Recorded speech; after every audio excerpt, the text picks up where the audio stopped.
Read and spill. Trends. Get ready. Be warned. Our podcast is sweeter than a catchy beat on a summer day.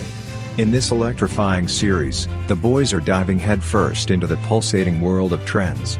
From music vibes that make your heart race, to social media buzz that'll have you hitting that share button, we unpack it all. Movies. Buckle up for blockbuster revelations. We're dissecting the latest film trends, plot twists, and Oscar-worthy performances that keep you glued.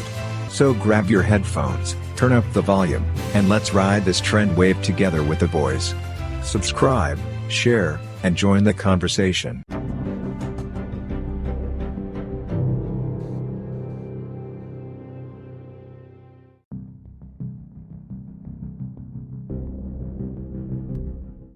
Good day, my fair and wonderfully made people. How are y'all doing? I hope you're surviving the cold. Guys, me, the weather is doing me bad. I can't lie. I like making fun of Barusaka in hot season. God is showing us this season. God is showing us on the copper belt. Yeah, so my name's Adaliso Zimba, and I will be taking you on this segment of Read and Spill. We'll be looking at trending music. Yeah, in line with today's, or rather this episode's theme, friends. Yeah. So yeah, I hope you stay up to the end. It's going to be a really interesting episode. A lot to discuss, a lot to think about. Um, yeah, it's going to be thought provoking. So initially, I wanted to start, or rather to do it in a kind of like reaction video kind of format. But then I thought, then I'll be that guy that condemns everything that's not Christian. That guy, like, no, it's not Christian. No, they're not talking about Christian things.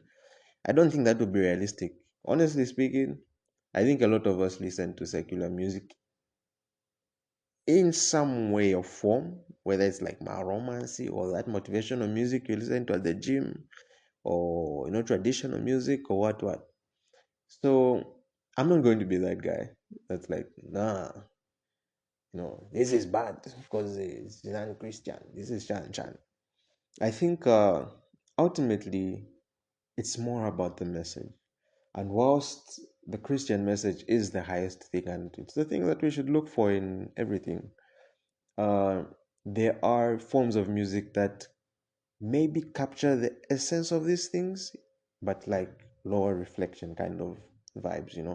Like my love song might not be overtly Christian, but it might capture that Song of Solomon's vibe. You know what I'm talking about? Yeah. So, anyways, enough with the opening remarks. Music. What is music? Uh, so Google defines music as vocal or instrumental sounds or both combined in such a way as to produce beauty of form, harmony, and expression of emotion.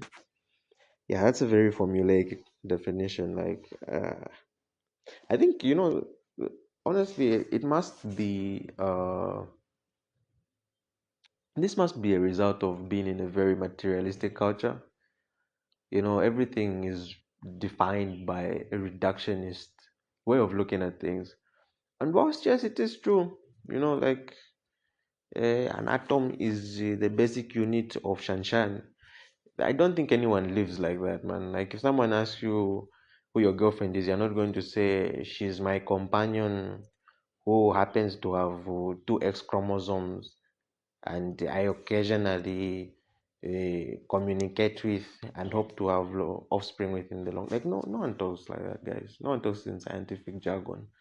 So music. I'm going to be coming at it uh, maybe first from the Christian perspective, from the Christian worldview. What function does music play? I think it's interesting to note that in the Old Testament, in the OT, the Hebrew Bible, um, when you look at the original manuscripts, the Hebrew letters and words and etc. had like little musical markings that accompanied almost like every phrase and what. So they used to sing the scriptures. That's how they committed it to memory. because not everyone could afford, a Bible, which is something that we should be grateful for and something that we usually take for granted. Music was the thing that helped the people of old encapsulate divine revelation. And you see this even in the Psalms, in the Songs of Solomon, like they weren't afraid of expressing divine truths, spiritual truths using songs, using stories. Christ used parables, used stories. So you kind of see how or what the function of art is. Art is the thing that encapsulates divine revelation. It's a vehicle for God to talk to us and etc. etc. So yeah, let's approach it from that angle, and just to maybe to cement the Christian worldview with regards to creativity. I think let me read from Genesis 1. So there's something that I discovered um must be a couple of days ago in Genesis that really blew my mind. This was in the way God creates the universe, or the way he orders it. There's almost like I don't know if I should call it, he creates the fundamental realities first. That's what we see in chapter 1, verses 3. And God said, "Let there be light," and the light was good. And then verse 4 says, "And God saw the light was good, and he separated the light from the darkness. God called the light day, and the darkness he called night. And there was evening, and there was morning the first day." Now, a lot of people struggle with this verse because on the fourth day, he creates the sun and the moon. And so they're like, so he created light, but he creates the sun and the moon. And then it's a contradiction. It's a contradiction. It's not a contradiction. The Bible isn't a scientific book. And so when you're going to read it, you have to read it like with the mind of a poet and an artist. You have to be, see the symbolism. And so, what is the symbolism here? Uh, Light here represents the housing of moral good. It's God imbuing meaning into creation. And so when he creates light and then separates it from the darkness, you basically have the structure that holds morality. And interestingly enough, everything else follows that structure. It's the reason why Christ talks about the outer darkness. It's anyone that doesn't want to align with the goodness and etc is cast out into the outer darkness. It's also the reason why Christ, in submitting to death on the cross, he's cast into the darkness. And the scripture says darkness covered the whole land as Christ was hanging on the cross. That's what it's referencing. So I think it's very interesting that the first thing that God makes, almost like as the datum line in the creative process, is this housing structure for morality. Now, why is this important? I think in whichever art form that you decide to like venture into to express whatever message you're trying to express, the art form takes on a very rich life if you attach it to deep meaning. I think we can look at our own culture. We look at the songs that we like singing, hymns, for example. Most of these hymns are more than like 200 years old, 100 years old, more than 50 years old. And we sing them with so much fervor, and it means something to you. As much as, yes, you might go through a season where, like, you forget it or what. You come and hear it, and then you get this nostalgic feeling, but not only a nostalgic feeling, but you get this sense of communion with things that are higher than you, with something that's much higher than you. And I think that's what the invitation of music should be. Music should be like all other creative things, attached to that world of morality, attached to that world of meaning. And yeah, from there to take on its higher life. I would even argue that that's one of the reasons why we think music today is not as good as it was. Of course, there are many other reasons, but this is one major one. I think because music uh, because music is maybe cheaper or easier to access, people don't take that much care to, no, not only easier to access, I think it's also easier to make. People don't take that much care to imbue it with the right messages, you know? So, yeah. But now to get onto the trends, now that we're done with our, you know, articulating our position as Christians and etc. etc. We've got through the philosophical stuff. Let's get to the fun stuff. Trends. So I'll be getting my trends from Rick Beato's channel, and he had these stats sent to him from Chat Cipher. So this it observed the trends over years, and it looked at parameters like how many titles or how many words are used in the titles of music, the amount of profanity in songs, or how many songs have profanity rather, what genre is topping, uh, the length of music, and it's getting the songs for the samples from the Billboard Top 100. Yeah. So the two topping genres of music apparently are hip hop and pop. Yeah, I don't think anyone's surprised there. Hip hop and pop. Country is making a comeback. Country is up to like 20%. So hip hop and pop are like 27%, they're the dominant ones. Country is up to 20% from 8% 4 years ago. And then lastly, in these four is rock. Rock is making a comeback also. If you look at that. I think it's interesting that hip hop is, as much as it's still topping, it's made decline. It used to be on 58% dominance, and now it's like just 27%. This is very interesting. I think people are generally tired of maybe the whole trap music thing or mumble rap or whatever it is. Yeah, people, and as you know, it's about time people got tired of hip hop. Time.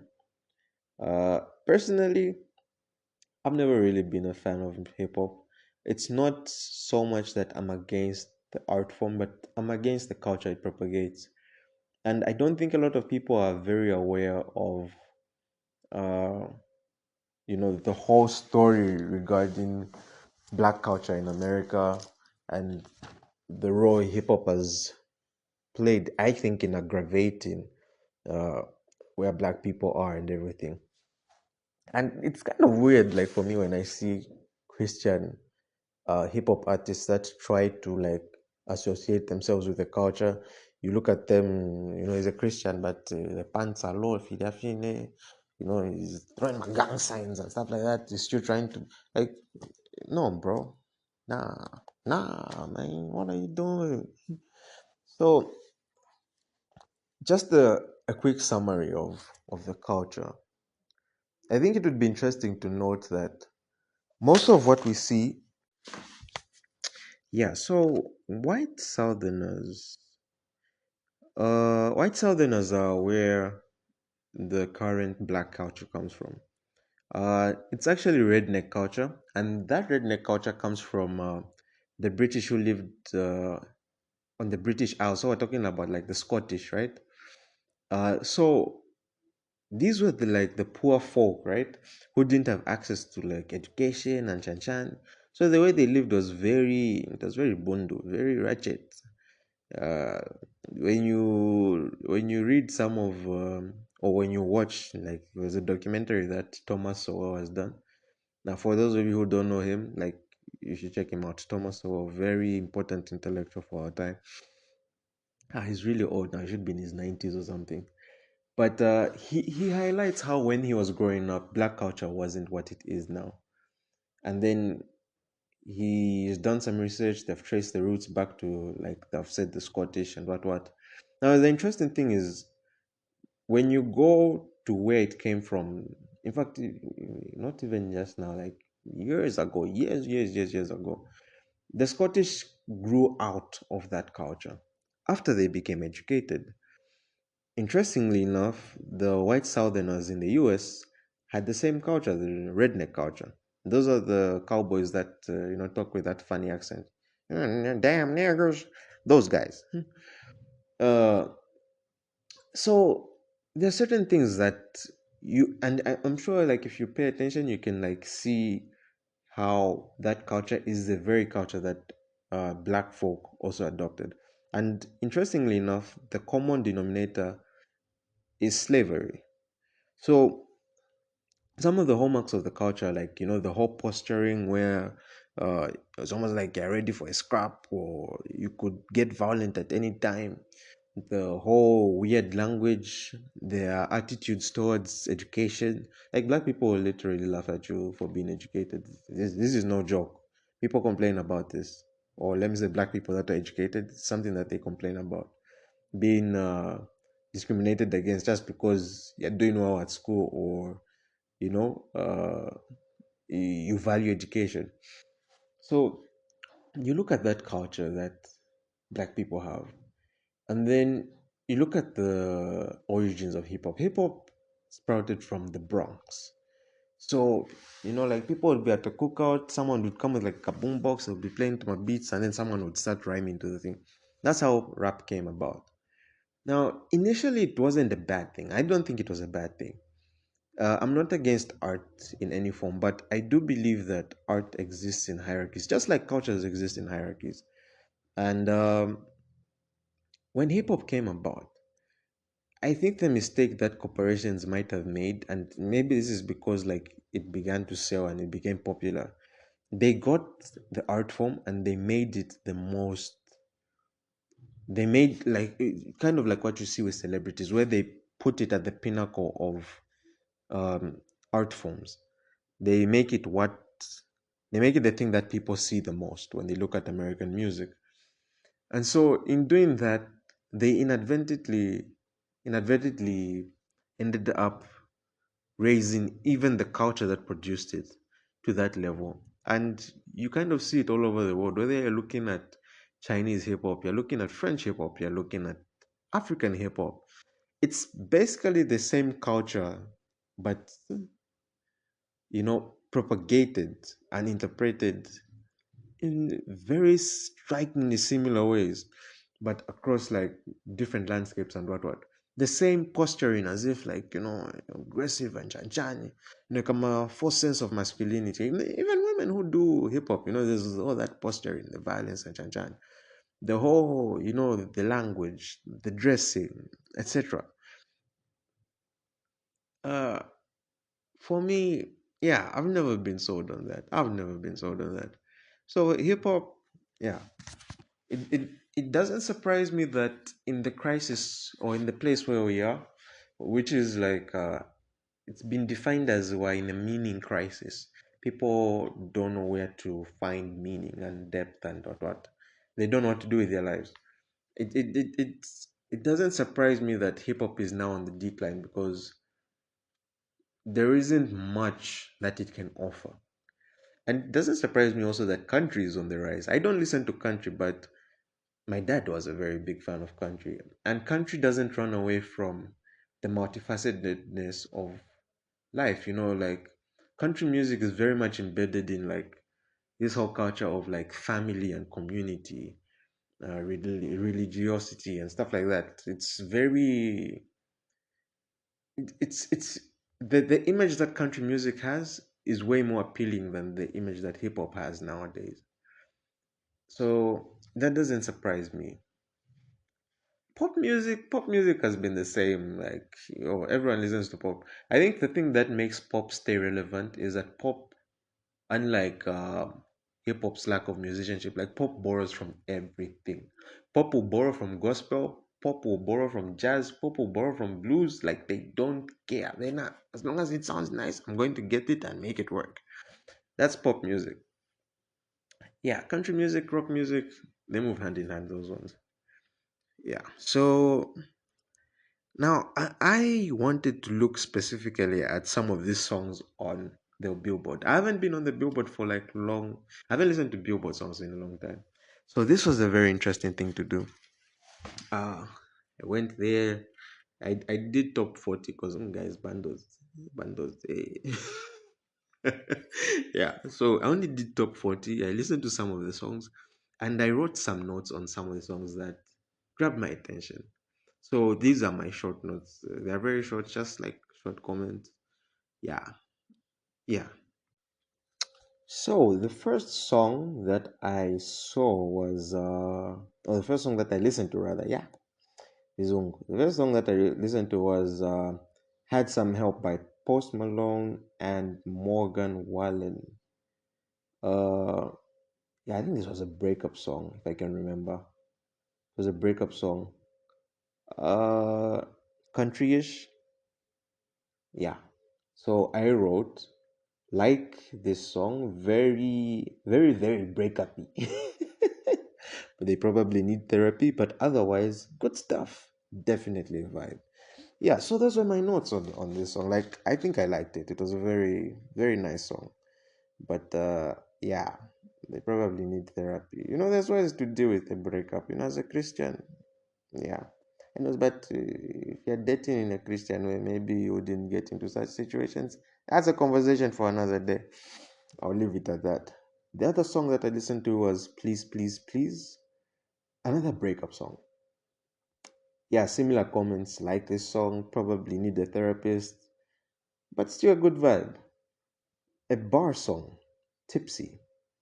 Ah, no, this one I remember it. No, no, da, da, da, da, da. This was a vibe. It was a vibe. I like this song. Uh, yeah, so my notes were the stress of young adulthood, man problems. Yeah, I think it gave. The reason I like this song is that it reminded me of that scripture which talks about living strong drink to the people who are suffering. I was listening, I was like, I get you, bro. I get you. We've all been there, man. We've all been there. I'm not saying I endorse his behavior, but I understand him. Uh, $1 million Baby. I couldn't hear a single thing he was talking about, but it was a vibe, guys. Even my notes here are empty. I didn't write anything. Couldn't hear a thing. Not Like Us, Kendrick Lamar, diss track.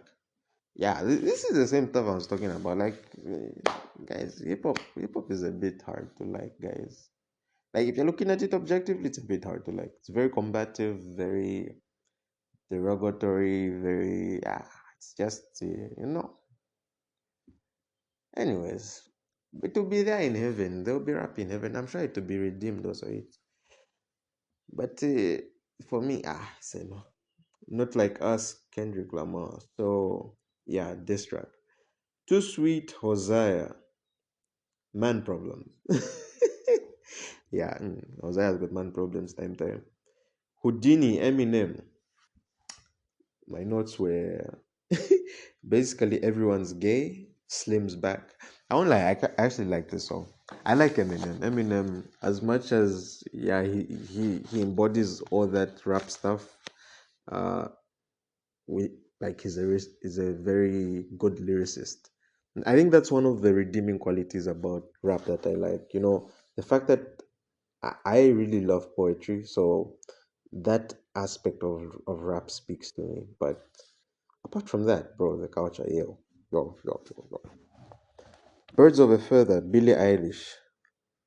She is in love and wants to die. Dramatic teenager. Oh God. Lose control. Teddy Swims. Idol love. Loving himself in or losing himself in love for someone else. Likes baddies. Wow. Okay. Yeah. But I think I like that song. Teddy Swims has got a voice, guys. uh, Beautiful Things, Benson Boone. I think I like this song. Apparently, I wrote a lot. Powerful, reflective, ponder. Hmm? Ponder. Ponder what? Yes. This guy must be a Christian. Recognizes God. Very real song. Afraid God will take the beautiful things that he's got. I think that's a line in the song. I must have been writing this half asleep. The next song is Fortnite, Taylor Swift, Post Malone. Dramatic, fatalistic, forbidden love. Okay, yeah. Okay, yeah. I didn't like that one, I think. Cowgirls, Morgan Wallen and Ernest. likes buddy cowgirls, chasing red flags. It's a vibe. Oh, what? Guys, I think someone was writing this for me. Yeah, I hope no one is listening to this from church. Eish. Good luck, babe. By Chapel Rowan. Totally gay. Yeah, this song was gay, man. Saturn SZA. Frustrated with life. Love vibes. Uh, what's the meaning of life? Oh God, I want to die. Lunch. Billie Eilish wants to eat a girl for lunch. Oh gosh. Ah, yeah. Let's see which other songs are here. I think that's it. That should be all the songs I listen to. Yeah. Oh, there's this one by Chilla One. Amen. Uh, building together. Okay, yeah. I think this one I liked. I didn't write much on it, but I think I liked this song. I like this song. Uh, yeah, but it wasn't on the billboards. This Chilla One was just by the side, I think. Yeah, so I think overall, like, even just looking at music, most of it is written by young people. You can tell that there's a meaning crisis. Everyone wants to find something that speaks to them. Everyone wants to find something that resonates with them on a deep level. Um, and it speaks to our longing for something higher, for as Saint Augustine said, everyone has got a God-shaped hole in their heart. So that's what I think it speaks to. Uh, this longing in music and everything. So, in closing, I'd like to read a quote by Dostoevsky, but before I do that, just to address how we approach music. I know music is very easy to access now. It's not like back then where people needed to work like really hard and save, and for you to just get a camera record, and then people really prized their music then. Music was almost the way we treat paintings nowadays. uh it's no longer like that. It's very cheap. You could get, just go on Spotify, you can listen to all the greatest hits for free. You basically own everything on your phone. And I think that has taken away from us valuing music as an art form. Of course, there's some good in it, because for us who are Christians, we can spread more good through our art form um, easily. But the downside of it is that even as Christians, when it comes to Christian music, we're very consumeristic in the way we produce music and the way we listen to it. So my challenge for you would be, for a week, pick maybe one album or two. No, maybe two is too much. Pick one album and really listen to it. Like, really, really listen to it. Listen to the tempo, the percussion, listen to the rhythm, listen to the lyrics, listen to the voice of the artist. Learn to appreciate the art, as music might actually be, if I'm not mistaken, the highest art form. So that would be our way of combating the consumerist spirit that has obviously taken over this very important art form. Now, the the quotes I want to read is by Fyodor Dostoevsky. I've already explained who he is. It reads, "Art is such a human need as the need to eat and drink. The need for beauty and creativity, which embodies it, is inseparable from man, and without it, man perhaps would not want to live in the world." With that, I bid you farewell. Godspeed. Stay safe. Stay warm. Deuces.